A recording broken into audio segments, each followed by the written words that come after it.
시작 전 좋아요 부탁드려요. 탈무드 이야기 시작합니다. 선과 악. 대홍수가 지구를 휩쓸고 있었다. 억수같이 퍼붓는 빗속을 뚫고 온갖 동물들이 짝을 지어 노아의 방주로 몰려들었다. 허겁지겁 선이 달려왔다. 나는 짝이 있는 것만 태웁니다. 노아가 말했다. 선은 할 수 없이 아직 물에 잠기지 않은 숲속으로 돌아갔다. 아가 자기의 짝을 찾아 헤매기 시작했다. 마침내 선은 혼자 배회하고 있는 악을 찾아 데리고 배로 돌아왔다. 그 이후부터 선이 있는 곳에는 반드시 악이 있게 되었다고 한다. 노아의 방주는 짝을 이룬 생명만 구원받을 수 있었습니다. 홀로 달려온 선은 숲속을 헤매다가 악을 데려와야만 방주에 탈 수 있었죠. 이 이야기는 선과 악이 분리될 수 없는 한 쌍이라는 진실을 담고 있습니다. 가령 여러분이 새해 목표로 매일 아침 6시에 일어나 운동하겠다고 결심했다고 칩시다.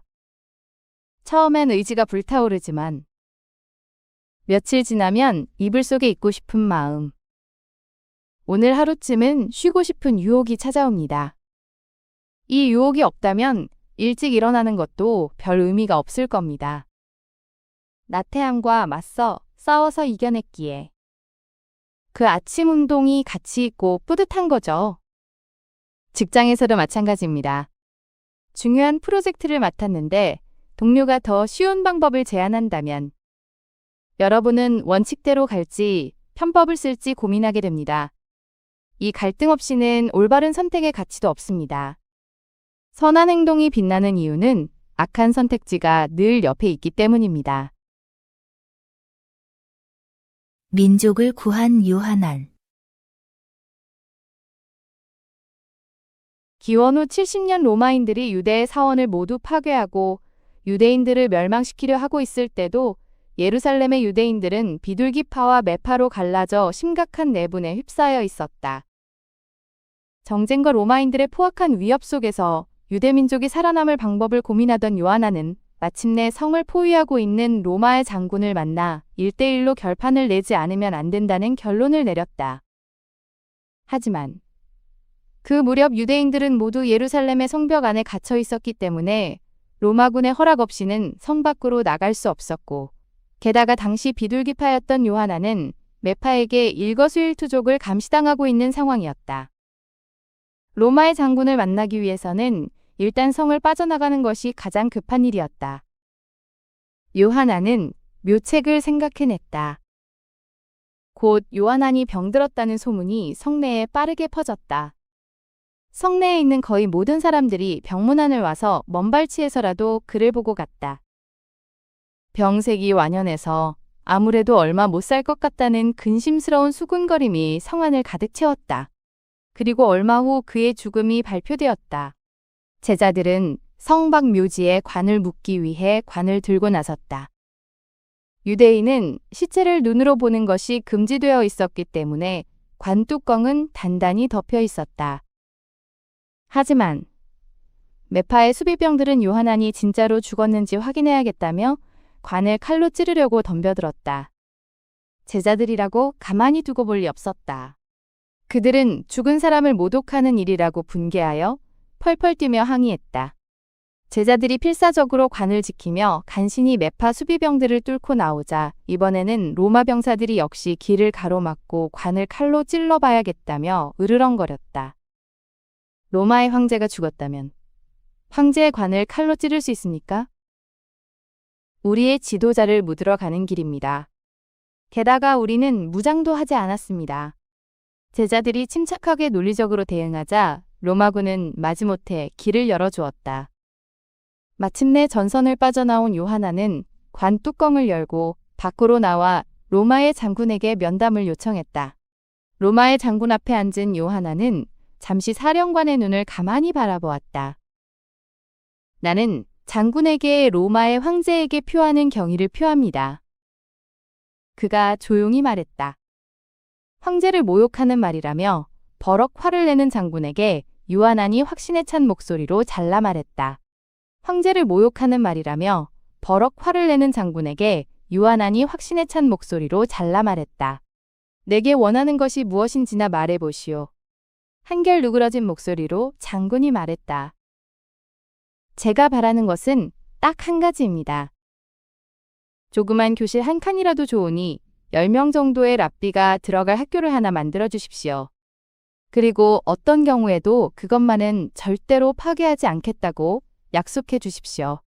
요하나는 결국 예루살렘이 로마군에게 점령되어 파괴되리라는 것을 알고 있었다. 그렇게 되면 수많은 유대인들이 학살당하게 되리라는 것도, 그리고 그것을 막을 수 없다는 것도 잘 알고 있었다. 그러나 요하나는 믿었다. 학교만 지킬 수 있다면 유대인의 정신은 끝내 살아남을 것이다. 좋소. 약속하겠소. 장군은 요하난의 요청이 대수롭지 않은 것에 안심하고 시원하게 대답했다. 얼마 후 황제가 죽고 장군이 황제가 되었다. 요하난의 예언대로 황제가 된 그는 로마군에게 그 작은 학교만은 남겨두라. 오 명령했다. 그때 그 조그만 학교에 남아있던 학자들이 유대의 지식과 전통을 지켰다. 전쟁이 끝난 뒤 유대인들의 모든 생활 양식도 그 학교가 이끌게 되었다. 기원 후 70년 로마군에 포위된 예루살렘. 내부에선 평화파와 전쟁파가 서로를 죽이는 내전이 벌어지고 있었습니다. 랍비 요하나는 성벽 밖 로마 장군을 만나야 했지만 나갈 방법이 없었죠. 그래서 죽은 척하고 관 속에 숨어 성을 빠져나왔고 장군에게 예언을 해주고 소원을 말하라는 제안을 받았습니다. 그가 요청한 건 단 하나. 야브네라는 작은 마을에 학교 하나만 남겨달라는 것이었습니다. 장군이 황제가 되면서 약속이 지켜졌고 예루살렘은 불타 없어졌지만 그 작은 학교에서 유대교의 핵심이 보존되었습니다. 가령 여러분이 스타트업 대표인데 자금이 바닥나서 회사가 곧 문을 닫게 생겼다고 칩시다.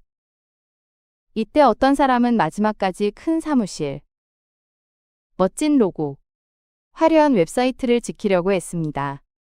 하지만 핵심을 아는 사람이라면 다릅니다. 가장 중요한 기술 문서, 핵심 알고리즘, 노하우가 담긴 코드 저장소만은 반드시 백업해둡니다. 겉으로 보이는 모든 게 사라져도 정말 중요한 본질만 남아있으면 다시 시작할 수 있으니까요. 위기 속에서 무엇을 지킬지 아는 것, 그게 진짜 지혜입니다. 생각 좀 하면서 살지. 하나님이 처음 새를 만들었을 때 새에게는 아직 날개가 없었다. 새는 적으로부터 자신을 지킬 수 있는 것을 아무것도 갖지 못했다고 신에게 불평했다. 뱀에게는 독이 있고 사자에게는 날카로운 이빨이 있고 말에게는 발굽이 있지만 저는 아무것도 없어요. 어떻게 자신을 지켜야 할까요?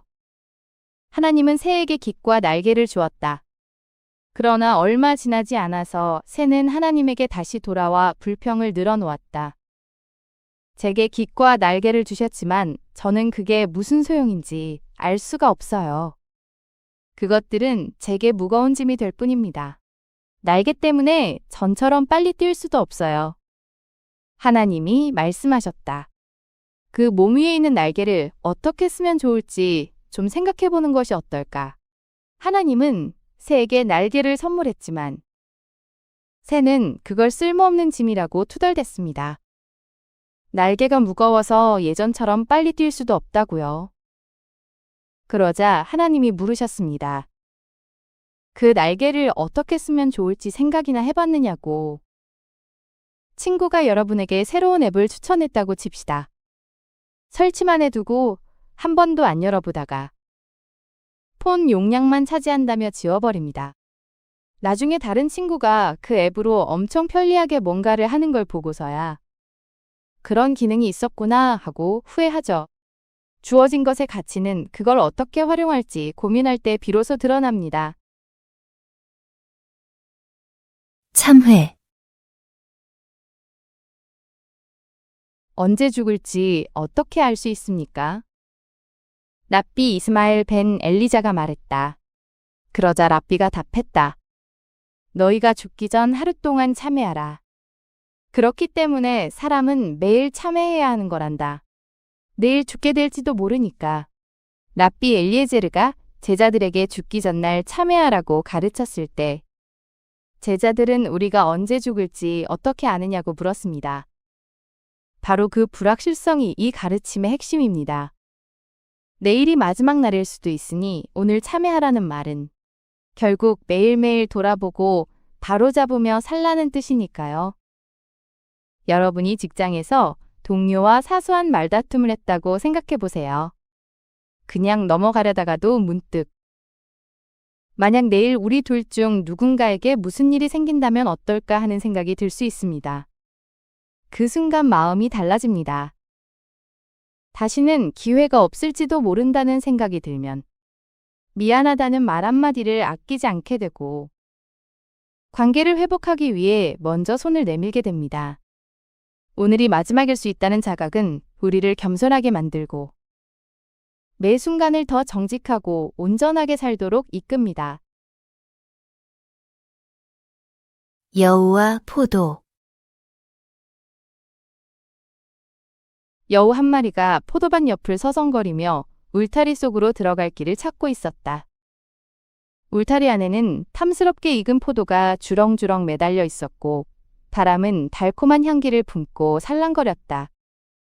사흘을 꼬박 굶어 살을 빼고 여우는 겨우 울타리 틈을 비집고 안으로 들어갔다. 여우는 그동안 그렇게 먹고 싶었던 포도를 먹고 또 먹고 한참을 마음껏 먹었다. 마침내 만족스럽게 배를 두드리며 집으로 돌아가려던 여우는 아차했다. 배가 불러 도저히 빠져나갈 수가 없었다. 다시 사흘을 굶어 살을 뺀 후 가까스로 울타리를 빠져나오며 여우는 기운 없는 목소리로 중얼거렸다. 이래서야 포도를 먹은 의미가 뭐람. 결국 배고프기는 들어올 때나 나갈 때나 마찬가지잖아. 세상 또한 그렇다. 인간은 누구나 세상을 다 가질 것처럼 두 주먹을 꽉 쥐고 태어나지만 막상 세상을 떠날 때는 손을 활짝 펼친 채 죽는다. 인간이 세상을 떠날 때 가져갈 수 있는 것은 돈이나 권력이 아니라 선행이다. 이 이야기는 코엘렛 라빠에서 전도서 5장 14절을 설명하며 나오는 우화입니다. 살아가며 우리는 무엇을 정말 내 것으로 가져갈 수 있을까요? 물질적 성공과 쾌락은 그 순간엔 황홀하지만 결국 손에 쥘 수 없는 것들입니다. 가령 여러분이 연봉협상에서 대박을 터뜨렸다고 생각해 봅시다. 몇 년간 밤낮 없이 일해서 연봉이 2배로 뛰었고 고급 아파트로 이사했으며 명품 시계도 샀습니다. 하지만 그 과정에서 친구들과는 멀어지고 가족과 보내는 시간도 줄어들었으며 힘든 사람을 도울 여유도 없었습니다. 어느 날 갑자기 건강에 적신호가 왔을 때 통장 잔고가 위로가 될까요? 명품 시계가 병실에서 의미가 있을까요? 그때 진짜 의미 있는 건 가족의 손길, 친구의 안부 전화, 과거에 도왔던 사람들이 보내는 격려일 겁니다. 세상을 떠날 때 가져갈 수 있는 건 물질이 아니라 관계와 선행이라는 걸. 이 이야기는 여우의 모습을 빌려 일깨워줍니다. 가장 현명한 선택. 어느 날 3명의 현자가 함께 길을 걸어가고 있었다. 길모퉁이에 수상한 자루가 놓여 있는 것을 발견하고 열어보니 금화가 가득 들어 있었다. 현자들은 각자 하나님을 위해 그 돈을 어떻게 사용할지 가장 훌륭하고 재치 있는 말을 한 사람이 돈을 다 갖기로 합의했다. 첫 번째 현자가 말했다. 땅에 선을 그은 다음 금화들을 하늘로 던져서 선의 오른쪽으로 떨어진 금화는 하나님을 위해 바치고 선의 왼쪽으로 떨어진 금화는 내가 취하겠소. 두 번째 현자는 미소를 지으며 말했다.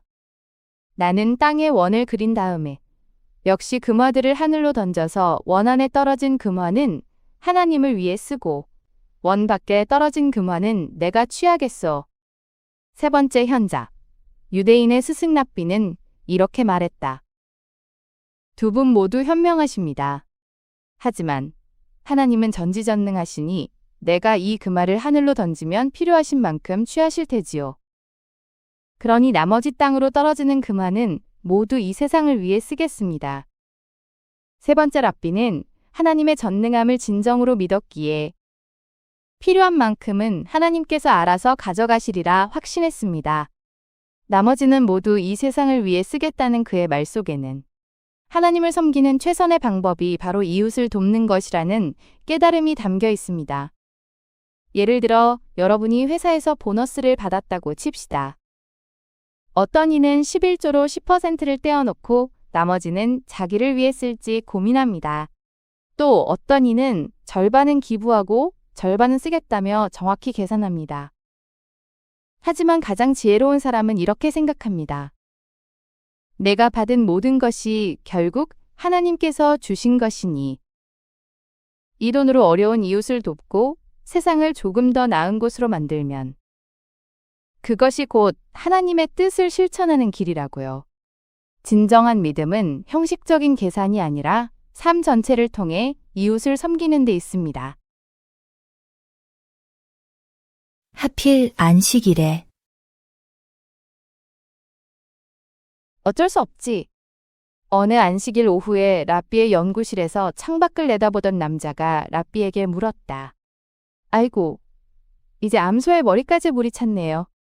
랍비님, 안식일에 물에 빠져 죽어가는 암소를 발견하면 구해주어야 하나요? 불쌍한 것 같으니라고. 아니면 그냥 내버려 두어야 하나요?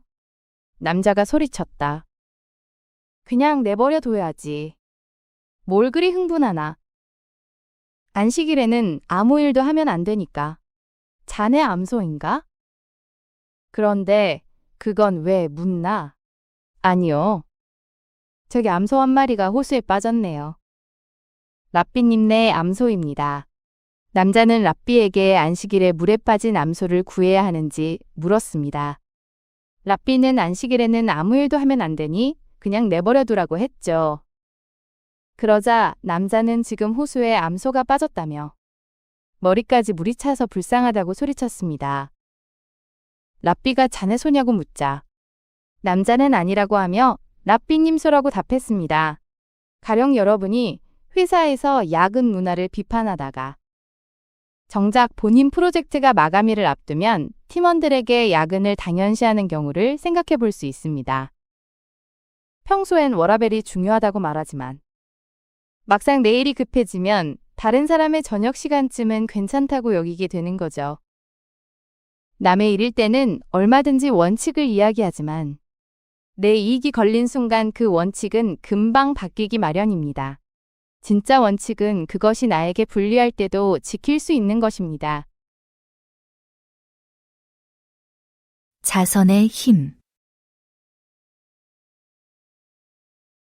평생 이기적으로 살아온 남자가 병석에 누운 채 죽을 날만 기다리고 있었다.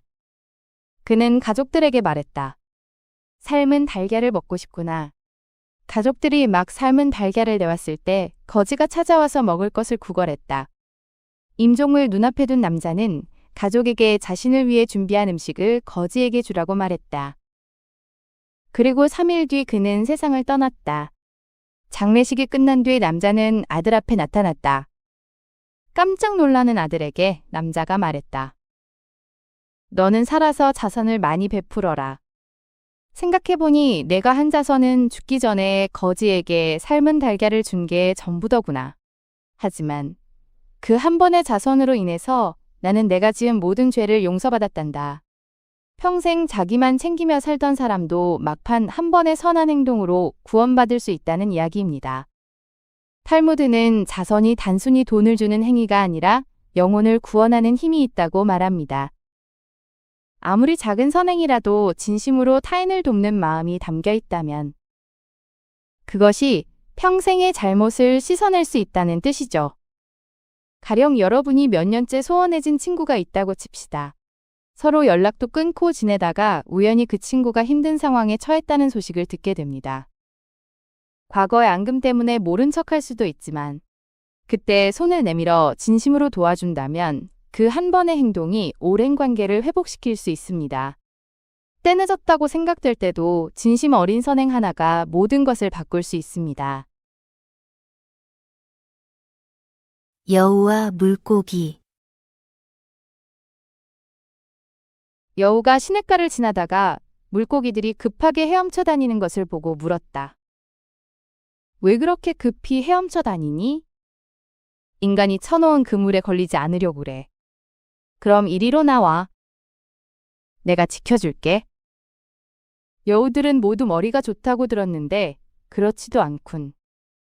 우리가 이제껏 살아온 물속에서조차 이렇게 무서워 떨고 있는데 땅으로 올라가면 무슨 일이 일어날지 어떻게 알아? 랍비 아키바는 말했다. 유대인들에게 학문은 물고기에게 물과 같은 것이어서 물고기가 물을 떠나 언덕에 올라가면 죽는 것처럼 유대인들은 어떻게 해서든지 배워야만 살 수 있다. 로마가 토라 학습을 금지했을 때 랍비 아키바는 위험을 무릅쓰고 계속 가르쳤습니다. 그는 물고기에게 물이 절대적이듯 학습은 우리의 본질이자 생존 방식 그 자체라고 보았죠. 가령 여러분이 직장에서 부당한 지시를 받았다고 칩시다. 상사는 실적을 위해 거짓 보고서를 작성하라고 합니다. 거부하면 불이익이 확실하지만 따르면 여러분의 직업인으로서의 정체성이 무너집니다. 당장은 안전해 보이는 선택이 오히려 여러분을 망가뜨리는 길입니다. 진짜 위험은 밖이 아니라 내가 나다울 수 없게 되는 순간에 있습니다. 가난한 과부의 빵. 왕이 말했다. 어느 바닷가 마을에 어부들의 찢어진 어망을 기워주며 사는 가난한 과부가 있었다. 그런데 악천후가 계속되어 어부들이 바다에 나가지 못하게 되자 그녀 또한 일손을 놓게 되었다. 당장 먹을 빵도 없어 쫄쫄 굶던 과부는 용기를 내어 부잣집으로 구걸하러 갔다. 저는 며칠 동안 아무것도 먹지 못했어요. 부디 저에게 빵을 좀 나눠주세요. 과부가 간청했다. 공짜로 남의 물건을 받고자 하는 것은 죄요. 나는 죄에 가담하고 싶지 않소. 부자가 대답했다. 그럼 빵을 좀 빌려주세요. 남에게 빌리는 자는 빌려준 자의 노예가 된다 했소. 나는 당신을 노예로 만들고 싶지 않소. 그럼 제가 굶어 죽는 것은 괜찮다는 겁니까? 그걸 하나님이 기뻐하실까요? 그렇지 않소. 소유자가 없는 물건을 줍는 것은 죄가 되지 않으니까 내 창고에 가서 바닥에 떨어져 있는 밀가루를 모아서 가져가요. 과부가 안내를 받아 창고에 들어가 보니 과연 창고 여기저기에 밀가루가 제법 많이 쌓여 있었다. 그녀는 밀가루를 정성껏 쓸어 모아 집으로 가져가서 큼직한 빵을 3개나 구웠다. 김이 모락모락 나는 갓 구운 빵을 먹으려고 막 집어드는데 급박하게 그녀의 오두막집 문을 두드리는 소리가 들렸다. 부탁입니다. 제발 먹을 것을 좀 주세요. 벌써 사흘째 아무것도 먹지 못했어요. 그녀는 불쌍한 생각이 들어 빵 1개를 그에게 주었다. 그는 빵을 받아들고 어둠 속으로 사라졌다. 그녀는 자신도 남에게 빵을 줄 수 있었다는 것에 행복해하며 하나님께 감사의 기도를 드렸다. 다시 누군가 다급하게 문을 두드리는 소리가 들렸다. 제발 살려주세요. 배가 고파서 죽을 것 같습니다. 남자는 도적대의 습격을 피해 간신히 목숨만 건져 도망쳐왔다고 말했다. 그녀는 2번째 빵을 그에게 주었다. 남자는 빵을 들고 어둠 속으로 사라졌다. 그녀는 또 한 번 좋은 일을 했다는 사실에 기뻐하며 감사의 기도를 드렸다. 하지만 마지막 남은 빵을 집어드는 순간 폭풍우가 휘몰아치더니 오두막집 지붕을 순식간에 날려버리고 과부의 손에 있던 마지막 빵까지도 날려버렸다. 이튿날 아침, 과부는 멍하니 조용한 바다를 바라보며 생각에 잠겨 있었다. 어젯밤 일은 아무리 생각해도 납득할 수가 없었다. 2개의 빵은 자신이 원해서 공경에 빠진 사람에게 준 것이지만 마지막 빵은 왜 바람이 가져가 버린 것일까? 하나님은 과부와 고아를 보살펴 주신다고 했는데 왜 그랬을까? 그녀는 결국 바람의 부당한 처사에 대해 솔로몬 왕에게 호소하기로 마음먹었다.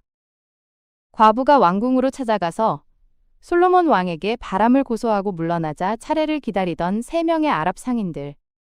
이 솔로몬 왕 앞에 나왔다. 그들은 값비싼 물건들을 배에 싣고 바다를 건너다가 폭풍우를 만났는데 배에 구멍이 뚫렸는지 배 안으로 물이 들어와 침몰 위기에 처했다. 아무리 기도해도 소용이 없자 그들은 마지막으로 이스라엘 민족의 신에게 구해달라고 빌었다. 그리고 구해주면 배에 있는 금은보화를 바치겠다고 맹세했다. 그 순간 하늘에서 뭔가 날아오더니 배바닥에 뚫린 구멍을 막아버리고 그토록 거세게 몰아치던 폭풍우도 잠잠해졌다. 그들은 솔로몬 왕 앞에 소중하게 갈무리에 두었던 물건을 바치며 말했다. 이것이 그때 나라와 구멍을 막았던 물건입니다. 살펴보니 막 구워낸 빵이었습니다. 맹세를 지키기 위해 어디에 보물을 바쳐야 할지 알려주십시오. 왕은 즉시 과부를 불러오게 했다. 과부는 찬찬히 빵을 살펴보고 자기가 구운 빵이 맞다고 말했다. 이 보물은 모두 그대의 것이다. 하나님께서 그대의 선행을 이렇게 갚으신 것이다. 왕이 말했다. 과부는 빈곤 속에서도 2번이나 빵을 나눠주면서 기쁨을 느꼈는데 마지막 빵마저 폭풍우에 날아가 버렸습니다. 하지만 그 빵은 침몰 직전에 배를 구했고 상인들은 약속대로 보물을 과부에게 바쳤습니다. 가령 여러분이 어렵게 모은 비상금을 친구의 위급한 상황에 써버렸다고 칩시다. 막막하고 후회스러울 수도 있지만 몇 달 뒤 그 친구가 좋은 일자리를 소개해주거나 예상치 못한 도움을 줄 수 있습니다. 선행의 결과는 즉시 보이지 않을 때가 많습니다. 때론 손해본 것 같고 억울하기까지 하죠. 하지만 진심으로 베푼 것은 언젠가 전혀 예상하지 못한 방식으로 훨씬 큰 보상이 되어 돌아옵니다. 나눔이 아깝게 느껴지는 순간이 있더라도 믿고 기다리세요. 선과 악. 대홍수가 지구를 휩쓸고 있었다. 억수같이 퍼붓는 빗속을 뚫고 온갖 동물들이 짝을 지어 노아의 방주로 몰려들었다. 허겁지겁 선이 달려왔다. 나는 짝이 있는 것만 태웁니다. 노아가 말했다. 선은 할 수 없이 아직 물에 잠기지 않은 숲속으로 돌아갔다. 아가 자기의 짝을 찾아 헤매기 시작했다. 마침내 선은 혼자 배회하고 있는 악을 찾아 데리고 배로 돌아왔다. 그 이후부터 선이 있는 곳에는 반드시 악이 있게 되었다고 한다. 노아의 방주는 짝을 이룬 생명만 구원받을 수 있었습니다.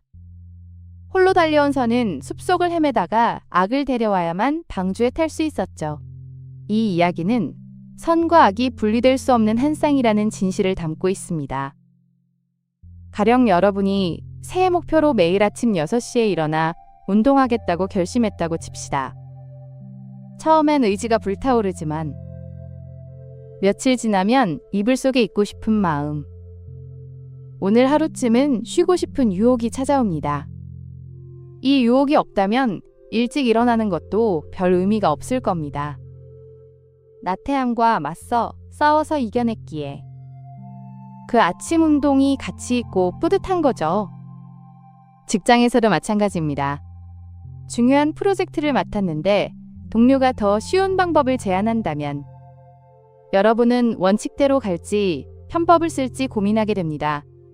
이 갈등 없이는 올바른 선택의 가치도 없습니다. 선한 행동이 빛나는 이유는 악한 선택지가 늘 옆에 있기 때문입니다. 민족을 구한 요하난. 기원 후 70년 로마인들이 유대의 사원을 모두 파괴하고 유대인들을 멸망시키려 하고 있을 때도 예루살렘의 유대인들은 비둘기파와 매파로 갈라져 심각한 내분에 휩싸여 있었다. 정쟁과 로마인들의 포악한 위협 속에서 유대민족이 살아남을 방법을 고민하던 요하나는 마침내 성을 포위하고 있는 로마의 장군을 만나 1대1로 결판을 내지 않으면 안 된다는 결론을 내렸다. 하지만 그 무렵 유대인들은 모두 예루살렘의 성벽 안에 갇혀 있었기 때문에 로마군의 허락 없이는 성 밖으로 나갈 수 없었고 게다가 당시 비둘기파였던 요하나는 메파에게 일거수일투족을 감시당하고 있는 상황이었다. 로마의 장군을 만나기 위해서는 일단 성을 빠져나가는 것이 가장 급한 일이었다. 요하나는 묘책을 생각해냈다. 곧 요하난이 병들었다는 소문이 성내에 빠르게 퍼졌다. 성내에 있는 거의 모든 사람들이 병문안을 와서 먼발치에서라도 그를 보고 갔다.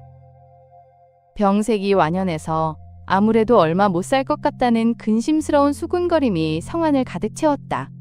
그리고 얼마 후 그의 죽음이 발표되었다. 제자들은 성 밖 묘지에 관을 묻기 위해 관을 들고 나섰다. 유대인은 시체를 눈으로 보는 것이 금지되어 있었기 때문에 관 뚜껑은 단단히 덮여 있었다. 하지만 메파의 수비병들은 요하난이 진짜로 죽었는지 확인해야겠다며 관을 칼로 찌르려고 덤벼들었다. 제자들이라고 가만히 두고 볼 리 없었다. 그들은 죽은 사람을 모독하는 일이라고 분개하여 펄펄 뛰며 항의했다. 제자들이 필사적으로 관을 지키며 간신히 메파 수비병들을 뚫고 나오자 이번에는 로마 병사들이 역시 길을 가로막고 관을 칼로 찔러봐야겠다며 으르렁거렸다. 로마의 황제가 죽었다면 황제의 관을 칼로 찌를 수 있습니까? 우리의 지도자를 묻으러 가는 길입니다. 게다가 우리는 무장도 하지 않았습니다. 제자들이 침착하게 논리적으로 대응하자 로마군은 마지못해 길을 열어주었다. 마침내 전선을 빠져나온 요하나는 관 뚜껑을 열고 밖으로 나와 로마의 장군에게 면담을 요청했다.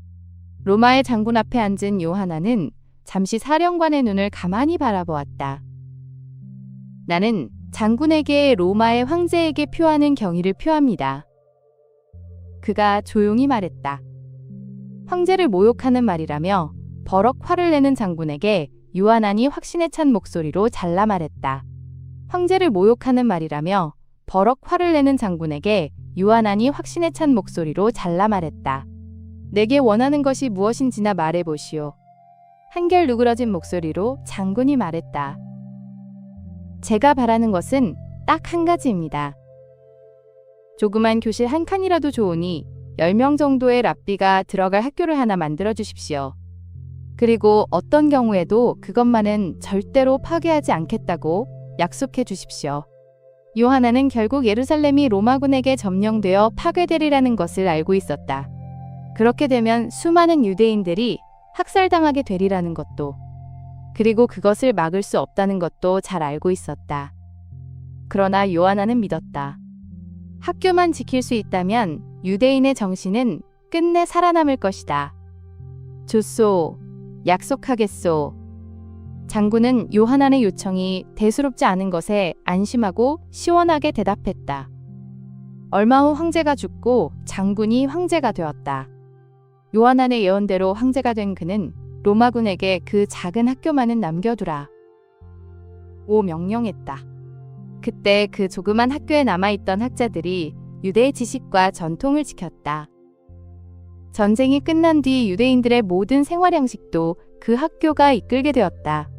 기원 후 70년 로마군에 포위된 예루살렘. 내부에선 평화파와 전쟁파가 서로를 죽이는 내전이 벌어지고 있었습니다. 랍비 요하나는 성벽 밖 로마 장군을 만나야 했지만 나갈 방법이 없었죠. 그래서 죽은 척하고 관 속에 숨어 성을 빠져나왔고 장군에게 예언을 해주고 소원을 말하라는 제안을 받았습니다. 그가 요청한 건 단 하나. 야브네라는 작은 마을에 학교 하나만 남겨달라는 것이었습니다. 장군이 황제가 되면서 약속이 지켜졌고 예루살렘은 불타 없어졌지만 그 작은 학교에서 유대교의 핵심이 보존되었습니다.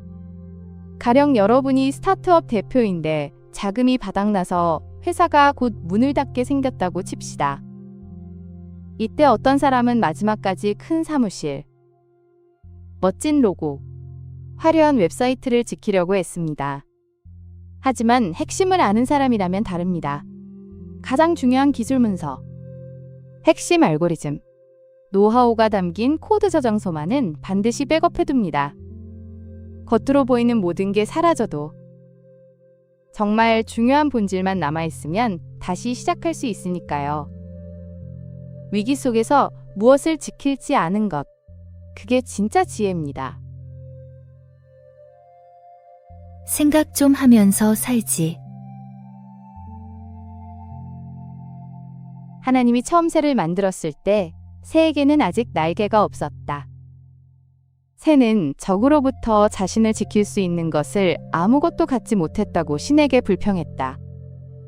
뱀에게는 독이 있고 사자에게는 날카로운 이빨이 있고 말에게는 발굽이 있지만 저는 아무것도 없어요. 어떻게 자신을 지켜야 할까요? 하나님은 새에게 깃과 날개를 주었다. 그러나 얼마 지나지 않아서 새는 하나님에게 다시 돌아와 불평을 늘어놓았다. 제게 깃과 날개를 주셨지만 저는 그게 무슨 소용인지 알 수가 없어요. 그것들은 제게 무거운 짐이 될 뿐입니다. 날개 때문에 전처럼 빨리 뛸 수도 없어요. 하나님이 말씀하셨다. 그 몸 위에 있는 날개를 어떻게 쓰면 좋을지 좀 생각해 보는 것이 어떨까? 하나님은 새에게 날개를 선물했지만 새는 그걸 쓸모없는 짐이라고 투덜댔습니다.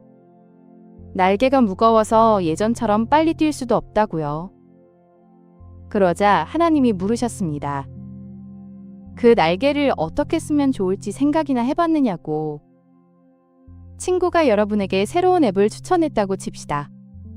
설치만 해두고 한 번도 안 열어보다가 폰 용량만 차지한다며 지워버립니다. 나중에 다른 친구가 그 앱으로 엄청 편리하게 뭔가를 하는 걸 보고서야 그런 기능이 있었구나 하고 후회하죠. 주어진 것의 가치는 그걸 어떻게 활용할지 고민할 때 비로소 드러납니다. 참회. 언제 죽을지 어떻게 알 수 있습니까? 랍비 이스마엘 벤 엘리자가 말했다. 그러자 랍비가 답했다. 너희가 죽기 전 하루 동안 참회하라. 그렇기 때문에 사람은 매일 참회해야 하는 거란다. 내일 죽게 될지도 모르니까. 랍비 엘리에제르가 제자들에게 죽기 전날 참회하라고 가르쳤을 때 제자들은 우리가 언제 죽을지 어떻게 아느냐고 물었습니다. 바로 그 불확실성이 이 가르침의 핵심입니다. 내일이 마지막 날일 수도 있으니 오늘 참회하라는 말은 결국 매일매일 돌아보고 바로잡으며 살라는 뜻이니까요. 여러분이 직장에서 동료와 사소한 말다툼을 했다고 생각해 보세요. 그냥 넘어가려다가도 문득 만약 내일 우리 둘 중 누군가에게 무슨 일이 생긴다면 어떨까 하는 생각이 들 수 있습니다. 그 순간 마음이 달라집니다. 다시는 기회가 없을지도 모른다는 생각이 들면 미안하다는 말 한마디를 아끼지 않게 되고 관계를 회복하기 위해 먼저 손을 내밀게 됩니다. 오늘이 마지막일 수 있다는 자각은 우리를 겸손하게 만들고 매 순간을 더 정직하고 온전하게 살도록 이끕니다. 여우와 포도. 여우 한 마리가 포도밭 옆을 서성거리며 울타리 속으로 들어갈 길을 찾고 있었다. 울타리 안에는 탐스럽게 익은 포도가 주렁주렁 매달려 있었고 바람은 달콤한 향기를 품고 살랑거렸다. 사흘을 꼬박 굶어 살을 빼고 여우는 겨우 울타리 틈을 비집고 안으로 들어갔다. 여우는 그동안 그렇게 먹고 싶었던 포도를 먹고 또 먹고 한참을 마음껏 먹었다. 마침내 만족스럽게 배를 두드리며 집으로 돌아가려던 여우는 아차했다. 배가 불러 도저히 빠져나갈 수가 없었다. 다시 사흘을 굶어 살을 뺀 후 가까스로 울타리를 빠져나오며 여우는 기운 없는 목소리로 중얼거렸다. 이래서야 포도를 먹은 의미가 뭐람. 결국 배고프기는 들어올 때나 나갈 때나 마찬가지잖아. 세상 또한 그렇다. 인간은 누구나 세상을 다 가질 것처럼 두 주먹을 꽉 쥐고 태어나지만 막상 세상을 떠날 때는 손을 활짝 펼친 채 죽는다. 인간이 세상을 떠날 때 가져갈 수 있는 것은 돈이나 권력이 아니라 선행이다. 이 이야기는 코엘렌 라빠에서 전도서 5장 14절을 설명하며 나오는 우화입니다. 살아가며 우리는 무엇을 정말 내 것으로 가져갈 수 있을까요? 물질적 성공과 쾌락은 그 순간엔 황홀하지만 결국 손에 쥘 수 없는 것들입니다.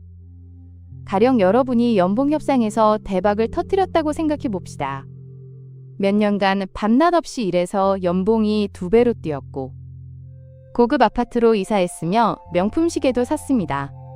하지만 그 과정에서 친구들과는 멀어지고 가족과 보내는 시간도 줄어들었으며 힘든 사람을 도울 여유도 없었습니다. 어느 날 갑자기 건강에 적신호가 왔을 때 통장 잔고가 위로가 될까요? 명품 시계가 병실에서 의미가 있을까요? 그때 진짜 의미 있는 건 가족의 손길, 친구의 안부 전화, 과거에 도왔던 사람들이 보내는 격려일 겁니다. 세상을 떠날 때 가져갈 수 있는 건 물질이 아니라 관계와 선행이라는 걸. 이 이야기는 여우의 모습을 빌려 일깨워줍니다. 가장 현명한 선택. 어느 날 3명의 현자가 함께 길을 걸어가고 있었다. 길모퉁이에 수상한 자루가 놓여 있는 것을 발견하고 열어보니 금화가 가득 들어 있었다. 현자들은 각자 하나님을 위해 그 돈을 어떻게 사용할지 가장 훌륭하고 재치 있는 말을 한 사람이 돈을 다 갖기로 합의했다. 첫 번째 현자가 말했다. 땅에 선을 그은 다음 금화들을 하늘로 던져서 선의 오른쪽으로 떨어진 금화는 하나님을 위해 바치고 선의 왼쪽으로 떨어진 금화는 내가 취하겠소. 두 번째 현자는 미소를 지으며 말했다. 나는 땅에 원을 그린 다음에 역시 금화들을 하늘로 던져서 원 안에 떨어진 금화는 하나님을 위해 쓰고 원 밖에 떨어진 금화는 내가 취하겠소. 세 번째 현자, 유대인의 스승 랍비는 이렇게 말했다. 두 분 모두 현명하십니다. 하지만 하나님은 전지전능하시니 내가 이 금화를 하늘로 던지면 필요하신 만큼 취하실 테지요. 그러니 나머지 땅으로 떨어지는 금화는 모두 이 세상을 위해 쓰겠습니다.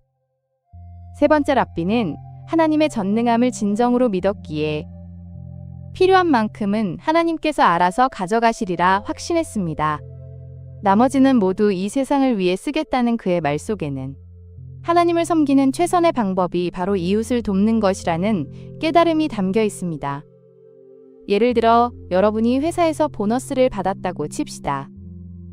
어떤 이는 11조로 10%를 떼어놓고 나머지는 자기를 위해 쓸지 고민합니다. 또 어떤 이는 절반은 기부하고 절반은 쓰겠다며 정확히 계산합니다. 하지만 가장 지혜로운 사람은 이렇게 생각합니다. 내가 받은 모든 것이 결국 하나님께서 주신 것이니 이 돈으로 어려운 이웃을 돕고 세상을 조금 더 나은 곳으로 만들면 그것이 곧 하나님의 뜻을 실천하는 길이라고요. 진정한 믿음은 형식적인 계산이 아니라 삶 전체를 통해 이웃을 섬기는 데 있습니다. 하필 안식일에. 어쩔 수 없지. 어느 안식일 오후에 랍비의 연구실에서 창밖을 내다보던 남자가 랍비에게 물었다. 아이고, 이제 암소의 머리까지 물이 찼네요. 랍비님, 안식일에 물에 빠져 죽어가는 암소를 발견하면 구해주어야 하나요? 불쌍한 것 같으니라고. 아니면 그냥 내버려 두어야 하나요? 남자가 소리쳤다. 그냥 내버려 둬야지. 뭘 그리 흥분하나. 안식일에는 아무 일도 하면 안 되니까. 자네 암소인가? 그런데 그건 왜 묻나? 아니요. 저기 암소 한 마리가 호수에 빠졌네요. 랍비님 네 암소입니다. 남자는 랍비에게 안식일에 물에 빠진 암소를 구해야 하는지 물었습니다. 랍비는 안식일에는 아무 일도 하면 안 되니 그냥 내버려 두라고 했죠. 그러자 남자는 지금 호수에 암소가 빠졌다며 머리까지 물이 차서 불쌍하다고 소리쳤습니다. 랍비가 자네 소냐고 묻자 남자는 아니라고 하며 랍비님 소라고 답했습니다. 가령 여러분이 회사에서 야근 문화를 비판하다가 정작 본인 프로젝트가 마감일을 앞두면 팀원들에게 야근을 당연시하는 경우를 생각해 볼 수 있습니다. 평소엔 워라밸이 중요하다고 말하지만 막상 내일이 급해지면 다른 사람의 저녁 시간쯤은 괜찮다고 여기게 되는 거죠. 남의 일일 때는 얼마든지 원칙을 이야기하지만 내 이익이 걸린 순간 그 원칙은 금방 바뀌기 마련입니다. 진짜 원칙은 그것이 나에게 불리할 때도 지킬 수 있는 것입니다. 자선의 힘. 평생 이기적으로 살아온 남자가 병석에 누운 채 죽을 날만 기다리고 있었다. 그는 가족들에게 말했다. 삶은 달걀을 먹고 싶구나. 가족들이 막 삶은 달걀을 내왔을 때 거지가 찾아와서 먹을 것을 구걸했다. 임종을 눈앞에 둔 남자는 가족에게 자신을 위해 준비한 음식을 거지에게 주라고 말했다. 그리고 3일 뒤 그는 세상을 떠났다. 장례식이 끝난 뒤 남자는 아들 앞에 나타났다. 깜짝 놀라는 아들에게 남자가 말했다. 너는 살아서 자선을 많이 베풀어라. 생각해보니 내가 한 자선은 죽기 전에 거지에게 삶은 달걀을 준 게 전부더구나.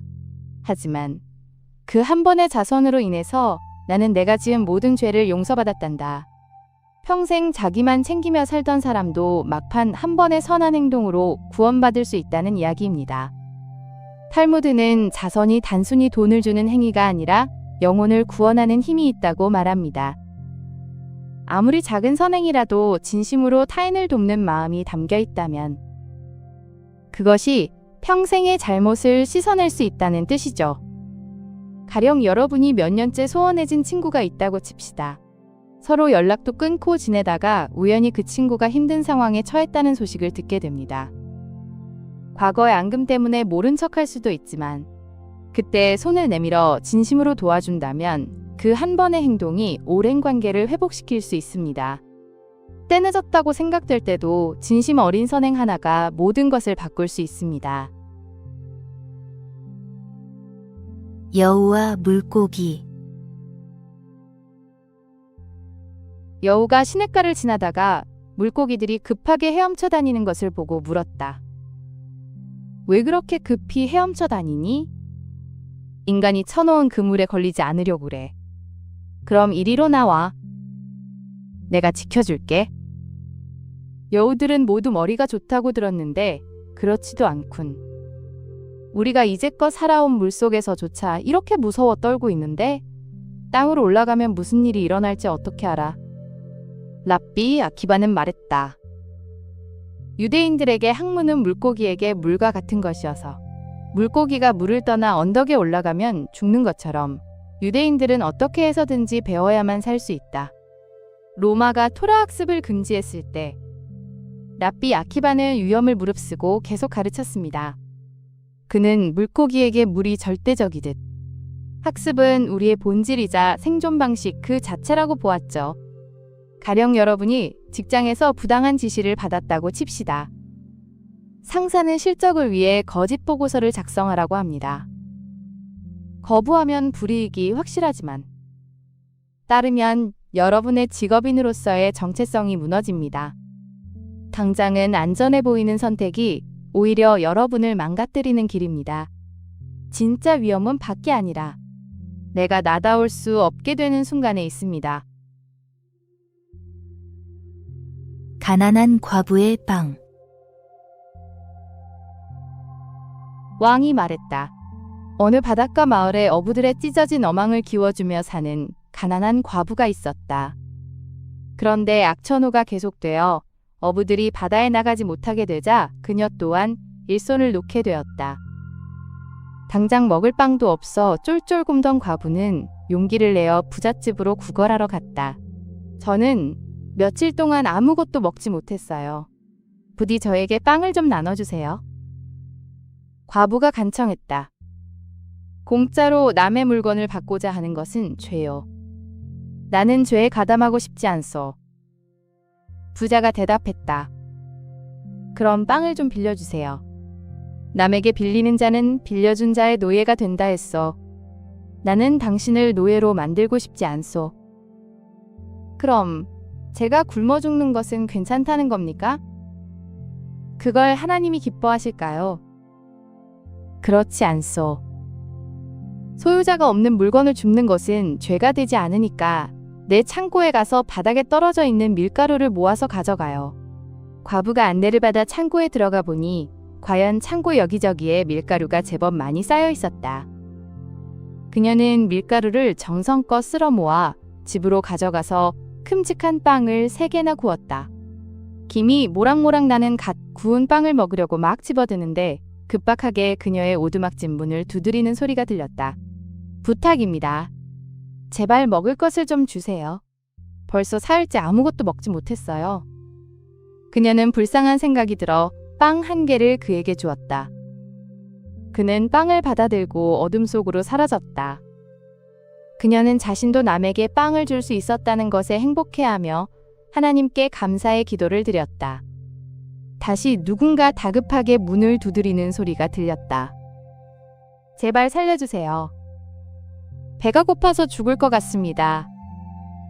남자는 도적대의 습격을 피해 간신히 목숨만 건져 도망쳐왔다고 말했다. 그녀는 2번째 빵을 그에게 주었다. 남자는 빵을 들고 어둠 속으로 사라졌다. 그녀는 또 한 번 좋은 일을 했다는 사실에 기뻐하며 감사의 기도를 드렸다. 하지만 마지막 남은 빵을 집어드는 순간 폭풍우가 휘몰아치더니 오두막집 지붕을 순식간에 날려버리고 과부의 손에 있던 마지막 빵까지도 날려버렸다. 이튿날 아침, 과부는 멍하니 조용한 바다를 바라보며 생각에 잠겨 있었다. 어젯밤 일은 아무리 생각해도 납득할 수가 없었다. 2개의 빵은 자신이 원해서 공경에 빠진 사람에게 준 것이지만 마지막 빵은 왜 바람이 가져가 버린 것일까? 하나님은 과부와 고아를 보살펴 주신다고 했는데 왜 그랬을까? 그녀는 결국 바람의 부당한 처사에 대해 솔로몬 왕에게 호소하기로 마음먹었다. 과부가 왕궁으로 찾아가서 솔로몬 왕에게 바람을 고소하고 물러나자 차례를 기다리던 3명의 아랍 상인들. 이 솔로몬 왕 앞에 나왔다. 그들은 값비싼 물건들을 배에 싣고 바다를 건너다가 폭풍우를 만났는데 배에 구멍이 뚫렸는지 배 안으로 물이 들어와 침몰 위기에 처했다. 아무리 기도해도 소용이 없자 그들은 마지막으로 이스라엘 민족의 신에게 구해달라고 빌었다. 그리고 구해주면 배에 있는 금은보화를 바치겠다고 맹세했다. 그 순간 하늘에서 뭔가 날아오더니 배바닥에 뚫린 구멍을 막아버리고 그토록 거세게 몰아치던 폭풍우도 잠잠해졌다. 그들은 솔로몬 왕 앞에 소중하게 갈무리에 두었던 물건을 바치며 말했다. 이것이 그때 나라와 구멍을 막았던 물건입니다. 살펴보니 막 구워낸 빵이었습니다. 맹세를 지키기 위해 어디에 보물을 바쳐야 할지 알려주십시오. 왕은 즉시 과부를 불러오게 했다. 과부는 찬찬히 빵을 살펴보고 자기가 구운 빵이 맞다고 말했다. 이 보물은 모두 그대의 것이다.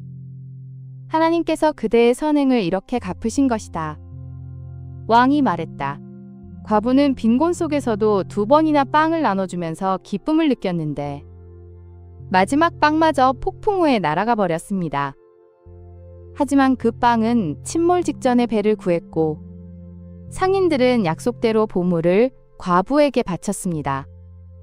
가령 여러분이 어렵게 모은 비상금을 친구의 위급한 상황에 써버렸다고 칩시다. 막막하고 후회스러울 수도 있지만 몇 달 뒤 그 친구가 좋은 일자리를 소개해주거나 예상치 못한 도움을 줄 수 있습니다. 선행의 결과는 즉시 보이지 않을 때가 많습니다. 때론 손해본 것 같고 억울하기까지 하죠.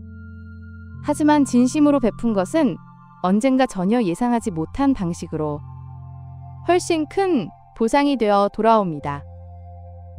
나눔이 아깝게 느껴지는 순간이 있더라도 믿고 기다리세요.